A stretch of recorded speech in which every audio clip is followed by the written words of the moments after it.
بسم اللہ الرحمن الرحیم۔ اسلام کے سیاسی احکام کے ضمن میں مختلف غلط فہمیاں ہیں جو ہمارے معاشرے میں پائی جاتی ہیں۔ ان میں ایک بڑی نمایاں غلط فہمی یہ ہے کہ یہ ڈیبیٹ ہمارے ہاں اکثر ہوتی رہتی ہے کہ اسلام کا نظام جو ہے کیا پارلیمانی ہے یا وہ صدارتی ہے، یعنی کیا پارلیمنٹری فارم آف گورنمنٹ اسلام جو ہے وہ انویزج کرتا ہے یا پریزیڈنشیل فارم آف گورنمنٹ ہے۔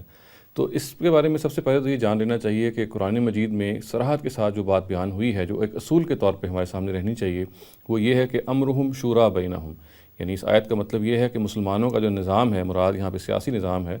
وہ ان کے مشورے پر ہر حال میں مبنی ہوگا۔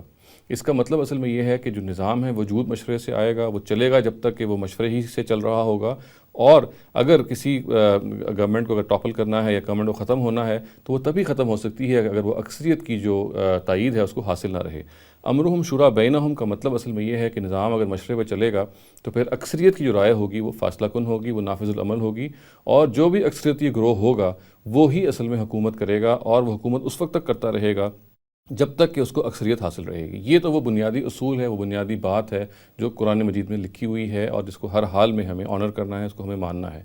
اب یہ سوال کہ کیا اسلام کا نظام صدارتی ہونا چاہیے یا پارلیمانی ہونا چاہیے، تو یہ سر تسر ایک اجتہادی معاملہ ہے۔ اس کے بارے میں کوئی بھی ایسی چیز شریعت میں نہیں لکھی ہوئی جس کے بارے میں ہم یہ کہہ سکیں کہ یہ ایک لازمی بات ہے یا قطعی بات ہے کہ ہم سیاسی نظام کو اختیار کریں، صدارتی نظام کو اختیار کریں یا پارلیمانی نظام کو اختیار کریں۔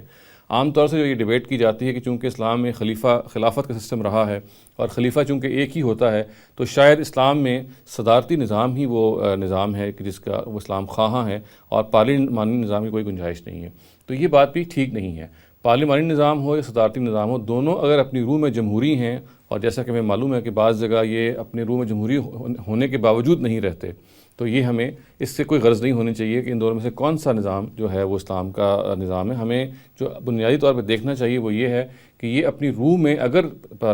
جمہوری ہیں، یعنی پارلیمانی نظام ہو یا صدارتی نظام ہو، یہ دونوں اگر بنیادی طور پہ لوگوں کی رائے سے وجود میں آتے ہیں، جیسا کہ ہمیں معلوم ہے وجود میں آتے ہیں، تو پھر یہ ڈیبیٹ کہ پارلیمانی ہو یا صدارتی ہو، یہ سر تسر اجتہادی ہے۔ ہم صدارتی نظام کو بھی اڈاپٹ کر سکتے ہیں اور پارلیمانی نظام کو بھی اڈاپٹ کر سکتے ہیں، اس لیے کہ بنیادی طور پہ یہ دونوں ہی نظام جو ہیں یہ جمہوری نظام یا اس نظام کے جس کو اسلام فروغ دیتا ہے، اور امرہم شورا بینہم کے تحت جس کو اسلام کہتا ہے کہ ہمیں اپنانا چاہیے، یہ دونوں ہی اس میں سے ہم کوئی اڈاپٹ کر سکتے ہیں۔ اس کے بارے میں یہ کہنا کہ صدارتی نظام شاید زیادہ قریب ہے اسلام کے جمہوری نظام سے، یہ کہنا اگر کوئی کہہ سکتا ہے تو یہ اس کی اپنی اجتہادی رائے ہوگی۔ اس کا مطلب یہ نہیں ہے کہ پارلیمانی نظام کی کوئی نفی کی جا رہی ہے، بلکہ جو بات بنیادی طور پہ کہی جا رہی ہے وہ یہ ہے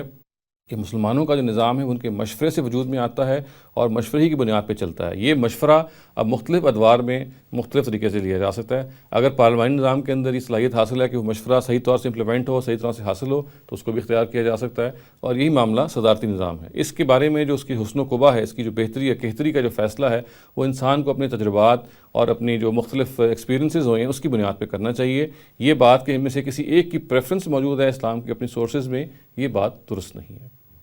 اقول قولی ھذا واستغفر اللہ لی ولکم ولسائر المسلمین والمسلمات۔